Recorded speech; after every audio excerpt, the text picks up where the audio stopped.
Wake up, chosen ones. There are people walking among us right now whose minds work like they're running on different software, not because they're supernatural or blessed by some cosmic force, but because their reasoning operates in a way that makes reality bend around them. While most people are still loading the question, these minds have already processed the answer, the consequences, and 3 alternative scenarios no one else considered. Conversations feel scripted. Solutions appear effortless. Connections emerge from nothing. And when you try to explain how you got there, people stare at you like you just pulled a rabbit out of a hat made of pure logic. Here's what makes this deeply unsettling. Cognitive scientists have discovered that certain minds don't process information linearly. They operate in networks, creating simultaneous connections across multiple domains, while others are still following a single thread. To observers, it looks like telepathy. To the person experiencing it, it's just Tuesday.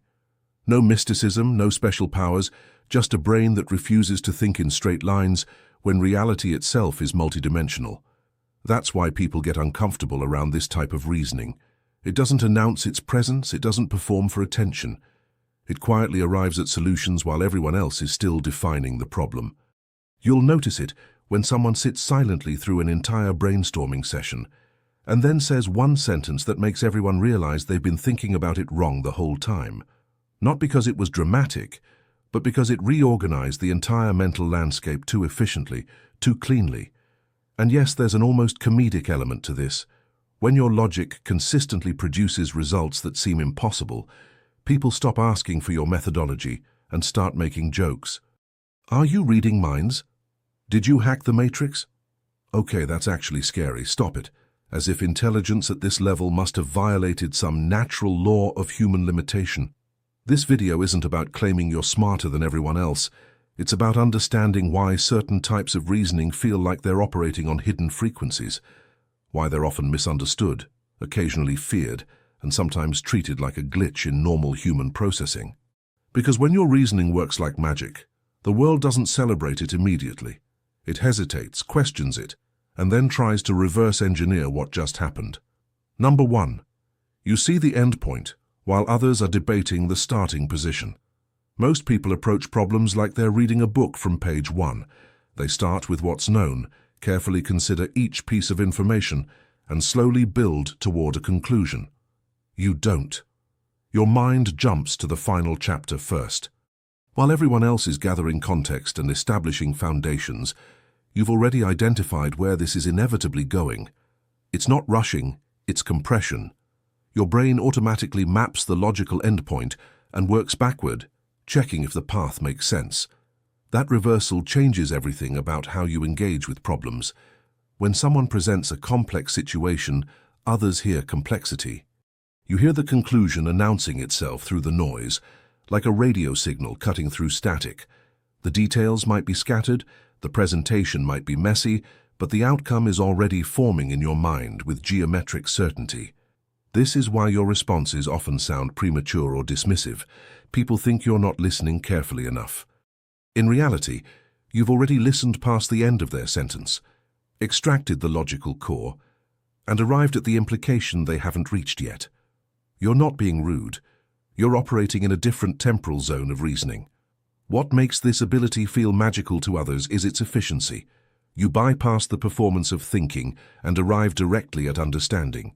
No lengthy deliberation, no visible struggle, no show of effort. Just immediate clarity that makes people wonder if you're skipping steps or if those steps were never actually necessary. You also don't wait for consensus to validate what you've already concluded. When the logical endpoint is obvious to you, waiting for others to arrive at the same place feels like watching a movie in slow motion. You adjust, move, or decide based on that endpoint while everyone else is still emotionally processing the introduction. The truth is surgical and sharp. You see destinations while others are arguing about which direction to face. And once you learn to trust that your mind has already done the math, participating in the slow crawl toward the obvious stops feeling productive. Number 2. You think in layers that don't translate to linear conversation. Most people think in sequences. A leads to B, B leads to C, and so on. Their thoughts form chains, clear and traceable. You don't operate that way. Your mind thinks in networks. multiple connections firing simultaneously across different conceptual layers. While others are following one thread, you're weaving 12 of them together without even noticing. That's why explaining your reasoning is often harder than arriving at it. When someone asks, "How did you get there?" you have to reverse engineer a linear explanation for a conclusion that emerged from multidimensional processing. It's like trying to describe a sphere using only straight lines. This layered thinking gives you access to patterns invisible to sequential thinkers. You notice connections between seemingly unrelated domains, spot analogies that shouldn't work but do, and draw insights from areas others haven't even considered relevant. Your mind treats knowledge like a network graph, not a filing cabinet. What makes this feel magical to observers is the speed. They see you make a conceptual leap that should require multiple steps of logical connection, but you arrived there instantly because your mind was processing all those connections in parallel, not in series. The journey happened, it just happened simultaneously rather than sequentially. This also explains why your insights often sound random at first, then become obviously correct. You're pulling from layers of reasoning that others can't see, connecting dots across domains they haven't linked yet. To them, it looks like intuition. To you, it's just your normal mode of operation.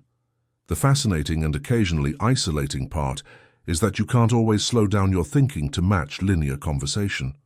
By the time you've packaged one layer of reasoning into words, your mind has already explored 3 more layers and found complications or extensions the current discussion hasn't reached.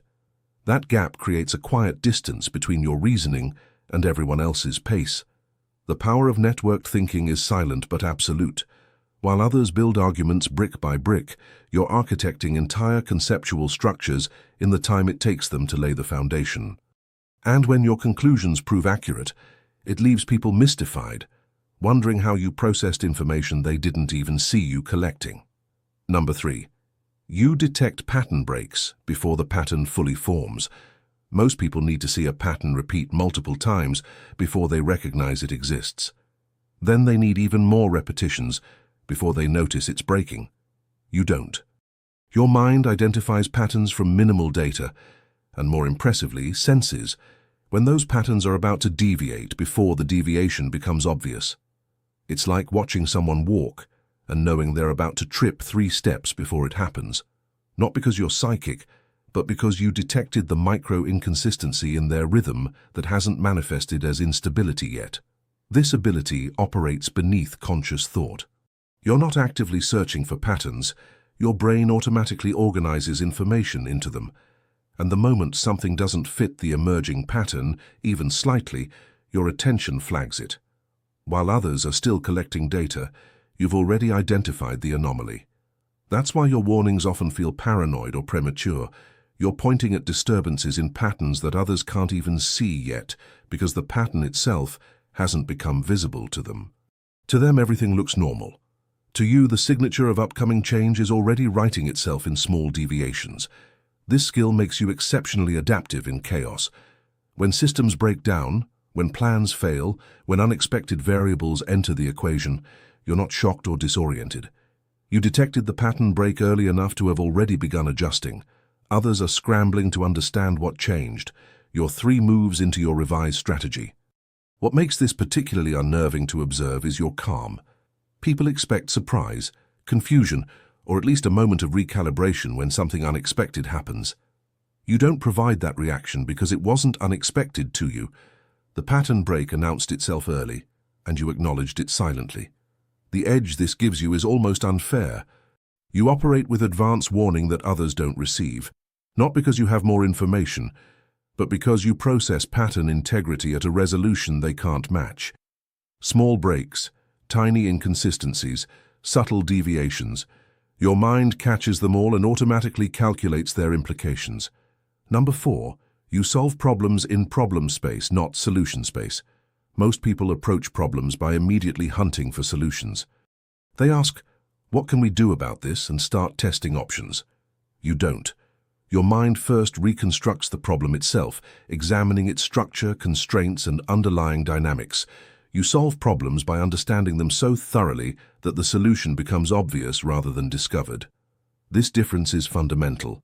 While others are trying different keys on the lock, You're studying the lock's mechanism to understand what shape the key must be. That approach means you spend less time trying and more time understanding. But when you move with precision. It also means you often reject solutions others are excited about, not because you're negative, but because your analysis of the problem reveals why those solutions can't work. You've already mapped the constraint space, identified the non-negotiable boundaries, and eliminated approaches that violate the problem's structure. People find this frustrating. They want action, experimentation, visible progress. You're offering something that looks like hesitation, but is actually compression of the entire solution search into a single analytical step. You're collapsing trial and error into logical deduction. What makes this approach feel magical is its accuracy. When you finally propose a solution, it works. Not through luck or iteration, but because you engineered it to fit the precise shape of the problem. Others have been throwing solutions at the wall. You built the solution that was always going to stick. This also changes how you define problems. You often realize that what everyone is trying to solve isn't actually the real problem, it's a symptom. So while they're addressing surface issues, you're identifying the root dynamic that's generating those issues. That recategorization can feel like you're changing the subject, but you're actually correcting the frame. The power here is surgical. You don't waste energy on solutions that can't work. You don't get attached to clever ideas that don't fit the problem's actual constraints. You operate with a clarity about problem structure that makes your eventual solutions feel inevitable in retrospect, even though no one else saw them coming. Number 5. You run mental simulations automatically and continuously. Most people think about scenarios when prompted. Someone asks, "What if?" and they pause to consider. Your mind doesn't wait for prompts. It's constantly running simulations in the background, testing scenarios, exploring branches, calculating consequences without you consciously directing it. This automatic simulation means you've already considered most outcomes before they're suggested. When someone proposes an idea, you don't need time to think about it because your mind already simulated it 3 days ago while you were doing something completely unrelated. The results are filed, indexed, ready for instant recall. That's why your reactions to new suggestions often seem instantaneous and definitive. People think you're being reactive or closed-minded. In reality, you're accessing the results of simulations your mind already ran. You're not rejecting ideas impulsively. You're reporting findings from analysis that already occurred. This continuous simulation gives you a strange relationship with the future. It's not that you predict it, it's that you've already lived through multiple versions of it in your head. When reality selects one of those versions, it feels less like an event and more like confirmation of a scenario you've already experienced mentally. What makes this unsettling to others is how prepared you always seem. Situations that catch everyone else off guard don't faze you because you've already mentally navigated them. Your response is calibrated, appropriate, and immediate, not because you're naturally calm, but because this isn't your first time dealing with this. It's just your first time dealing with it in physical reality. This ability also makes your advice eerily accurate. When someone describes a situation and asks what they should do, you're not guessing. You're running simulations in real time, testing different approaches against the constraints they've described, and reporting which pathway has the highest probability of success. Your recommendations aren't opinions, they're simulation results. The cognitive load of this is invisible to others. They don't see the constant background processing, the perpetual scenario testing, the automatic exploration of possibility space. They just see someone who always seems to have already thought through what everyone else is encountering for the first time. Number 6. You recognize leverage points invisible to force-based thinking. Most people solve problems with effort. More work, more pressure, more resources, more force applied directly to the obstacle. You don't think that way. Your mind automatically scans for leverage points, the small interventions that create disproportionate results. While others are pushing harder, you're looking for where to push differently. This approach comes from understanding systems rather than just seeing problems. You recognize that every situation has internal dynamics, feedback loops, and pressure points where minimal input can redirect the entire trajectory. Finding those points is automatic for you, like your brain is constantly mapping the mechanical advantage hiding in every scenario. That's why your solutions often look too simple to work. People expect complexity, effort, and struggle. You offer a small adjustment that seems trivial, but happens to sit exactly at the system's fulcrum. When it works, it looks like magic, because the relationship between effort and result seems to violate normal physics. You also understand that timing is leverage. The same action at different moments produces wildly different outcomes. So you wait, not out of hesitation, but out of understanding that the system needs to be in the right state for your intervention to have maximum effect. Others see delay. You see strategic patience. What makes this ability powerful is its efficiency. You achieve results that others require massive resources to accomplish, and you do it with minimal expenditure of energy. Not through shortcuts or tricks, but through genuine understanding of where the system is vulnerable to change. This also means you often work in ways that are invisible to conventional observation. Your interventions are small, your adjustments are subtle, and your influence operates through indirect pathways. By the time results appear, the connection to your action isn't obvious, which means you rarely get credit, but also rarely face resistance. The mastery here is in seeing structure where others see only obstacles. Every problem is a system with leverage points, and your mind finds them automatically. That ability to achieve maximum results with minimum effort doesn't just look like magic, it functions like it, reorganizing reality with touches so light they seem impossible. Number 7. You compress time by eliminating unnecessary cognitive steps. Most people think through problems in real time, processing each consideration as it arises. You don't. Your mind has learned to skip steps that don't add information, compress redundant processing, and eliminate cognitive overhead that others consider essential. That compression makes your thinking devastatingly fast without feeling rushed. You've internalized patterns so thoroughly that you don't need to consciously process them anymore. Where others are carefully considering each element, you're pattern matching at speeds that bypass deliberate thought.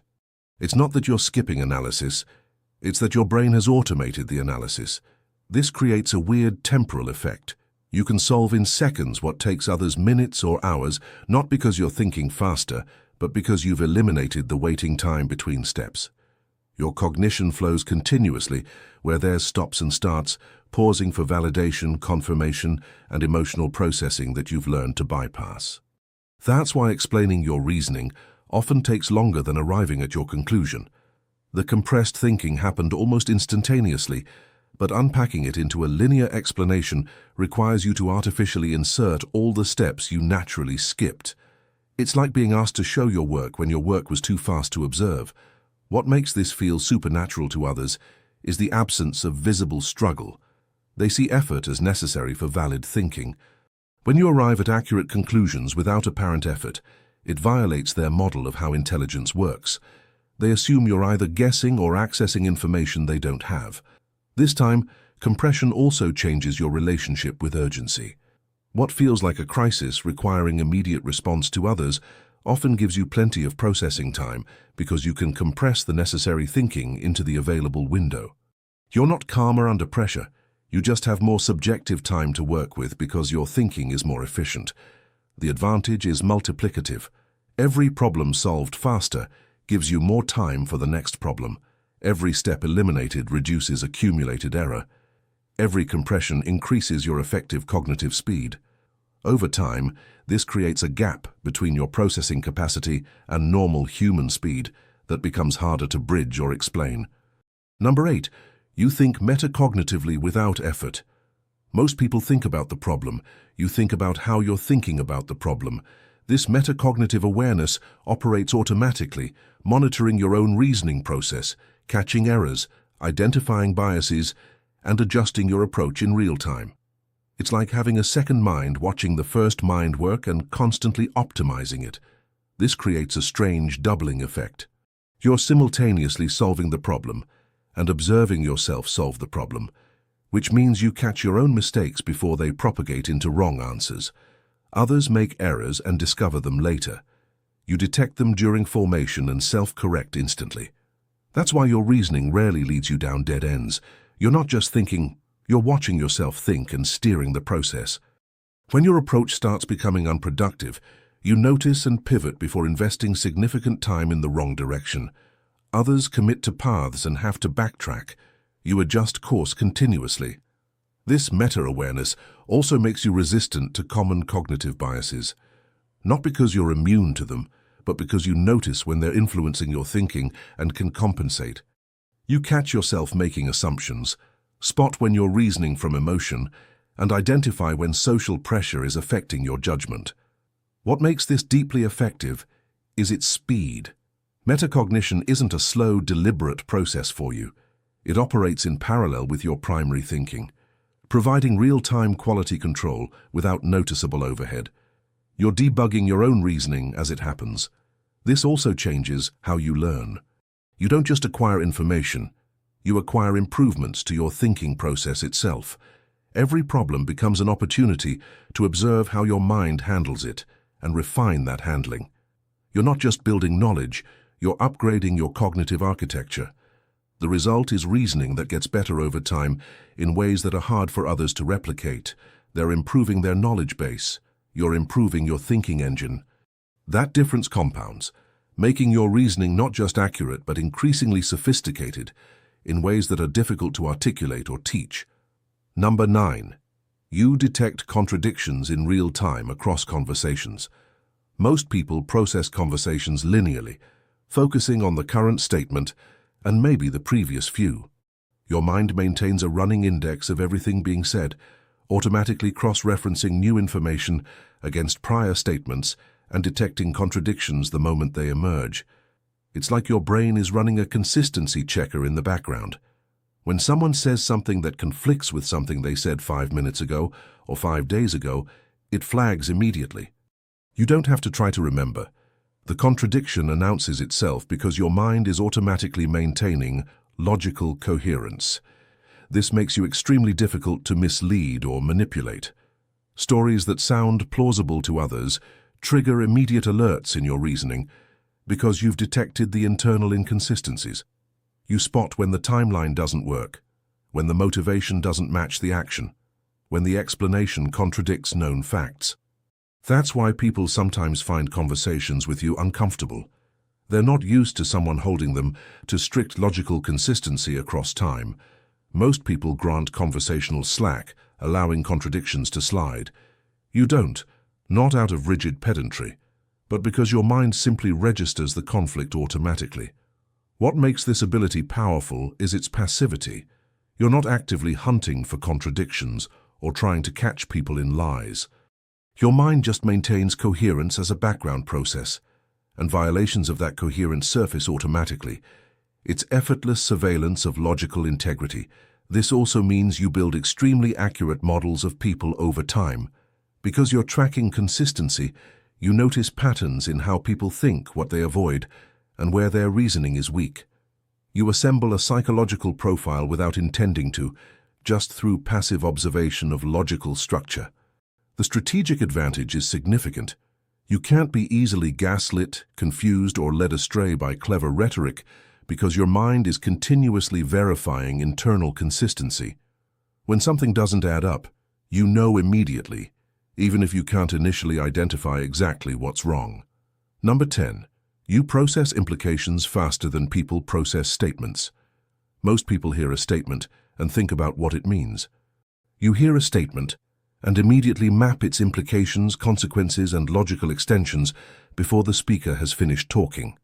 Your mind automatically chains forward from every piece of information, exploring what must be true if this is true. This creates a temporal distortion in conversations. Someone is explaining their idea, and you've already identified the third-order consequences they haven't considered. They're presenting their conclusion, and you've already mapped out the implications that will force them to revise it. That's why you sometimes interrupt or seem impatient. It's not rudeness, it's that you've already processed the next 5 minutes of the conversation and identified where it's going. Waiting for everyone else to arrive at conclusions you've already reached feels like watching a movie in slow motion.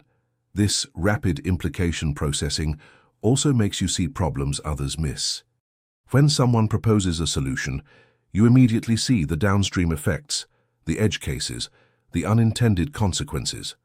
What sounds great in principle reveals its flaws to you instantly because you've already fast-forwarded through implementation. What makes this feel magical to observers is predictive accuracy. You point out problems that don't exist yet, but will emerge inevitably from the current trajectory. When those problems appear exactly as you described, it looks like prophecy. Really, it's just implication chains calculated faster than normal. This ability also exhausts you in certain social contexts. Small talk and meandering conversations feel painfully slow because you've already processed where they're going and extracted whatever value exists. You're ready to move on while others are still enjoying the journey. The advantage in strategic thinking is enormous. You evaluate options by their implications, not their surface appeal. That means you make decisions that look counterintuitive initially, but prove correct when the implications you foresaw actually manifest.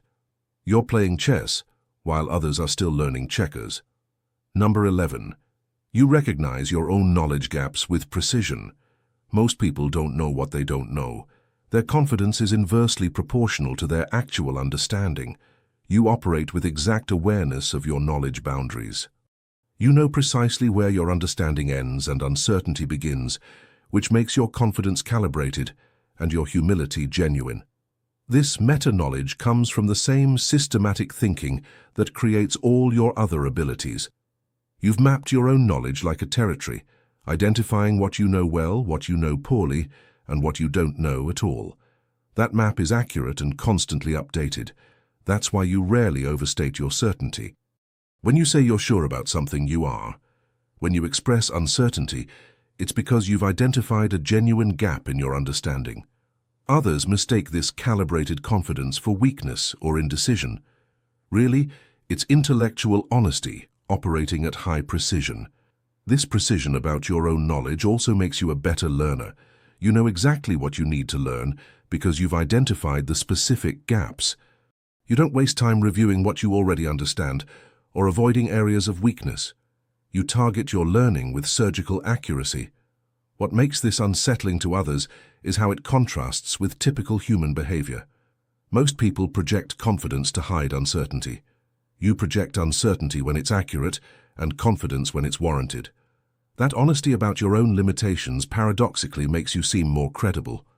This meta-knowledge also prevents you from being easily fooled by your own reasoning. You know which areas of your thinking are solid and which are speculative. You can hold provisional conclusions lightly while maintaining firm positions where your knowledge is strong.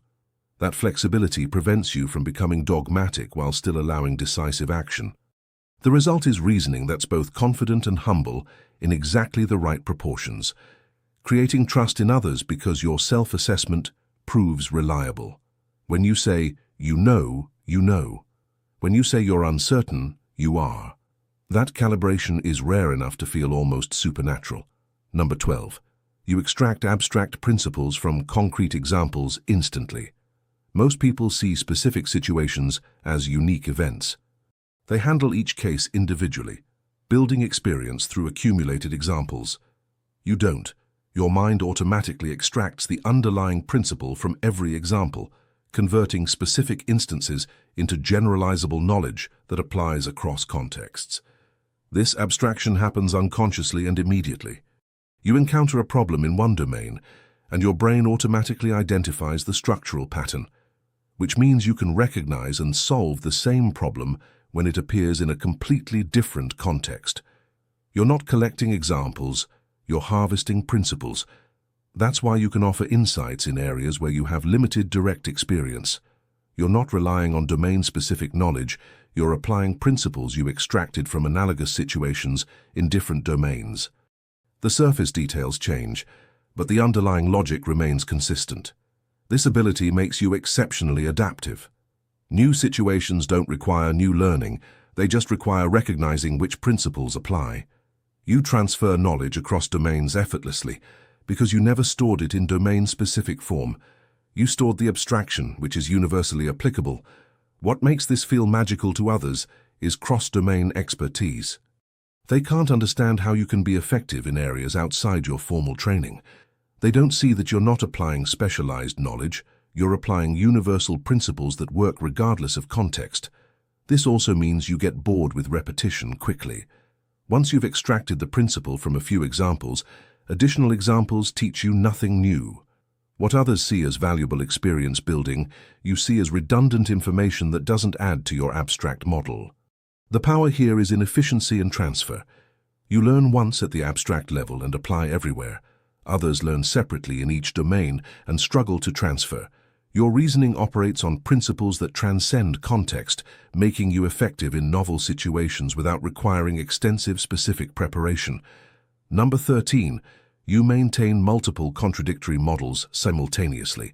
Most people need consistency. They build one model of how things work and defend it. You don't. Your mind comfortably holds multiple contradictory models of the same situation, using whichever one produces the most useful predictions in the current context. This isn't intellectual confusion, it's sophisticated pragmatism.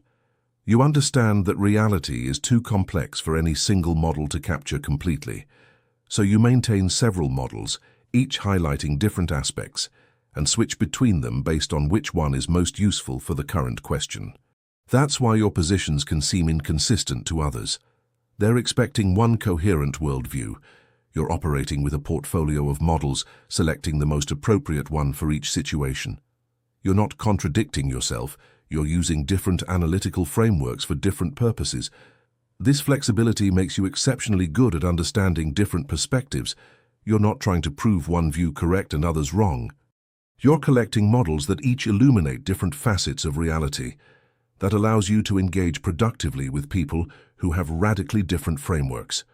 What makes this powerful is predictive accuracy. Different situations benefit from different models. By maintaining multiple frameworks, you can select the one that works best for current circumstances, rather than forcing everything through a single analytical lens that might be poorly suited. This also prevents intellectual rigidity. You're never locked into one way of seeing things, because you've always maintained alternatives. When your primary model fails, you have backups ready to deploy. When new information emerges, you can update the relevant model without having to rebuild your entire worldview. The result is reasoning that's simultaneously consistent and flexible, producing predictions that are more accurate than single-model thinking, because you're selecting the best analytical tool for each specific job rather than using the same hammer for every problem. Number 14.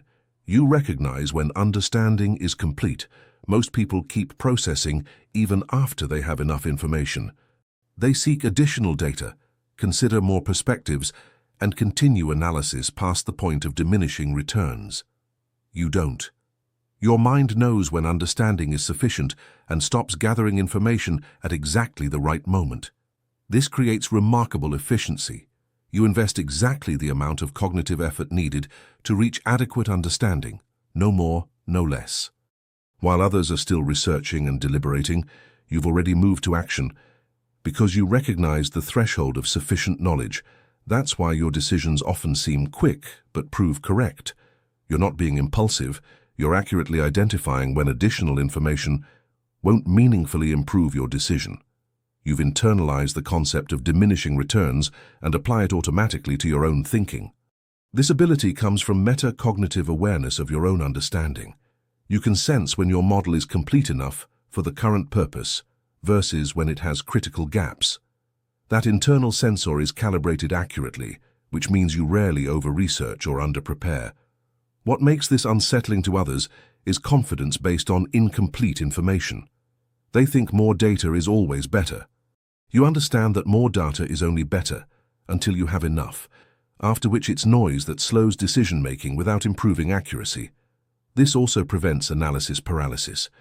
You never get stuck endlessly gathering information because you recognize the completion point. That allows you to move decisively in situations where others are still trapped in the research phase, giving you significant competitive advantage. The power is in timing. You think exactly as much as needed and then act. That efficiency compounds across decisions, giving you more time, more opportunities, and more completed actions, while others are still thinking about their first move. The truth about reasoning that seems like magic is that it's not mystical, it's mechanical. It's the result of cognitive processes operating at higher efficiency, broader scope, and deeper integration than typical human thinking. These aren't supernatural abilities. They're natural capabilities developed to unusual levels of sophistication. When you recognize these patterns in your own thinking, it changes everything. You stop apologizing for arriving at conclusions faster than others. You stop pretending to need more time to think when you've already solved the problem. You stop dumbing down your reasoning to match the pace of conventional thought. Because here's what people don't tell you about intelligence at this level. It's isolating until you own it. The jokes about being from the future, the accusations of overthinking, the discomfort people feel around your reasoning, all of that continues until you stop seeing your mind as a problem that needs fixing and start seeing it as an instrument that needs playing. Your reasoning doesn't seem like magic because you're special or chosen. It seems like magic because you're operating systems and patterns that most people never learn to see. You've developed cognitive capabilities that function so smoothly they appear effortless. You've compressed, automated, and optimized your thinking until the gap between you and normal processing becomes difficult to bridge. That gap is real, it's measurable, and it's not going away. But it's also not a curse. It's a code that unlocked different computational possibilities in your brain. And once you understand that code, you can stop defending it and start using it. The world will keep moving slowly. People will keep processing in straight lines while you think in networks. They'll keep reacting to outcomes while you anticipate them. They'll keep gathering data while you've already extracted the pattern and moved on. And that's exactly how it should be. Because reasoning that seems like magic isn't about proving anything to anyone. It's about operating at your natural frequency, using the cognitive tools you've developed, and letting the results speak for themselves. If this video gave you a new framework for understanding your own mind, or made you realize your reasoning isn't broken, it's just different, make sure to hit that subscribe button for more content that explores the edge cases of human cognition. Like this video if it resonated with the way you actually think, not the way you're supposed to think. Comment below with which of these patterns you recognize in yourself, and share this with someone whose mind works too fast for the conversation to keep up. Stay sharp, stay several steps ahead, and remember, when your reasoning seems like magic to others, you're not showing off, you're just operating at your baseline. Stay awakened, chosen ones.